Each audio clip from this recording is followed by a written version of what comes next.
¿Qué significado tiene el tabernáculo y por qué se le da tanta importancia?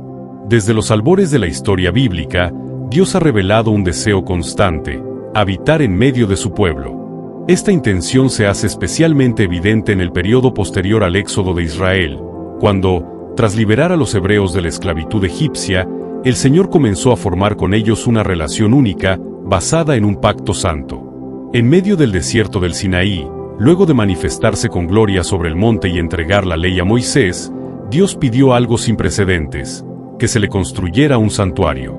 No un templo de piedra, sino un tabernáculo móvil, una tienda sagrada que pudiera acompañar al pueblo en su peregrinaje, sirviendo como punto de encuentro entre lo divino y lo humano. Así nació el tabernáculo, una obra de profunda belleza, simbolismo y propósito espiritual.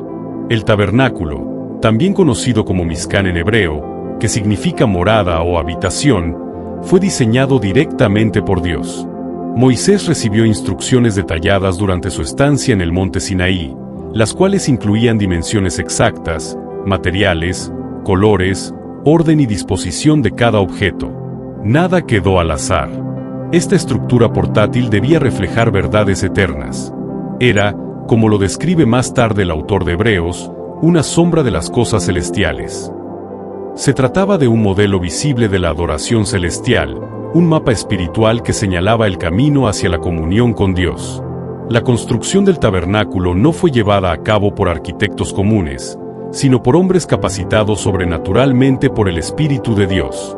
Entre ellos destacaban Bezaleel y Aholiab, quienes, junto con muchos artesanos, trabajaron con excelencia utilizando materiales preciosos: oro, plata, bronce, lino fino, pieles, piedras preciosas y madera de acacia.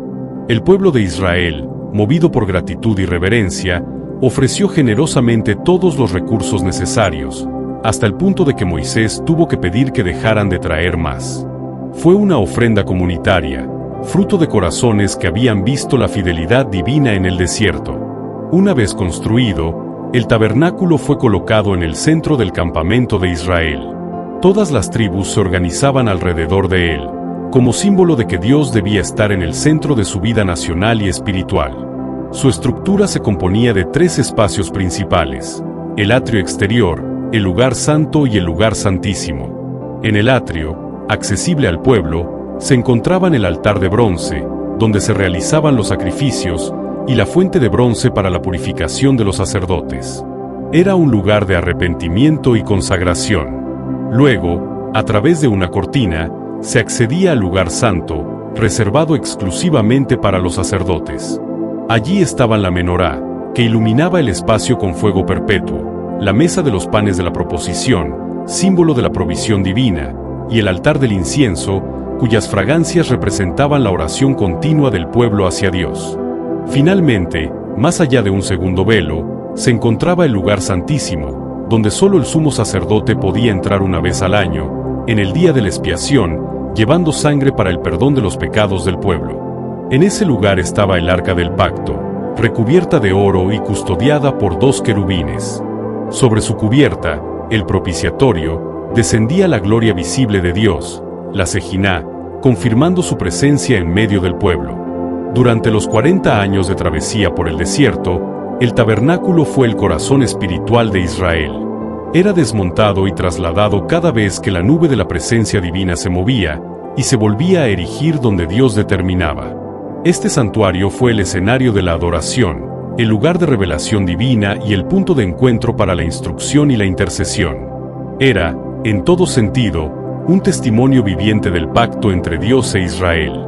No era un simple edificio religioso, sino un recordatorio constante de que Dios no era un ser lejano, sino un Dios que camina con su pueblo, que establece límites, pero también abre caminos de acceso.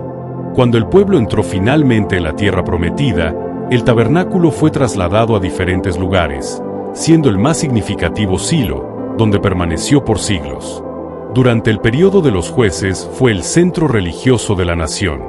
Más adelante, en los tiempos de Samuel, el arca fue capturada por los filisteos, y aunque eventualmente fue recuperada, ya no volvió al tabernáculo en Silo. El sistema sacerdotal se fue deteriorando, y el tabernáculo, aunque aún funcional, comenzó a perder el esplendor que había tenido en el desierto.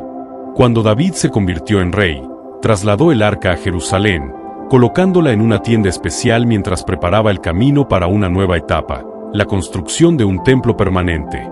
Aunque deseaba edificarlo él mismo, Dios le reveló que su hijo, Salomón, sería el encargado.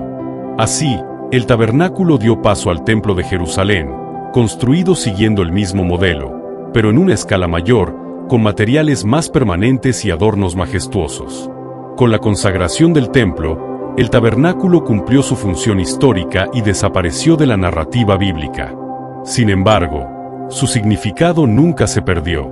El tabernáculo fue más que un objeto del pasado. En el Nuevo Testamento, es reinterpretado a la luz de Cristo. El Evangelio de Juan declara que el Verbo se hizo carne y habitó entre nosotros, y la palabra griega traducida como habitó literalmente significa, hizo tabernáculo.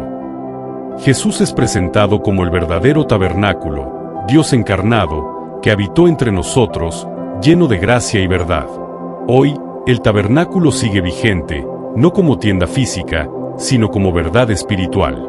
El apóstol Pablo afirma que los creyentes son templos del Espíritu Santo, y Pedro nos llama piedras vivas en un edificio espiritual.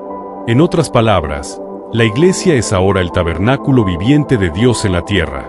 Él no habita en edificios hechos por manos humanas, sino en corazones transformados por su gracia.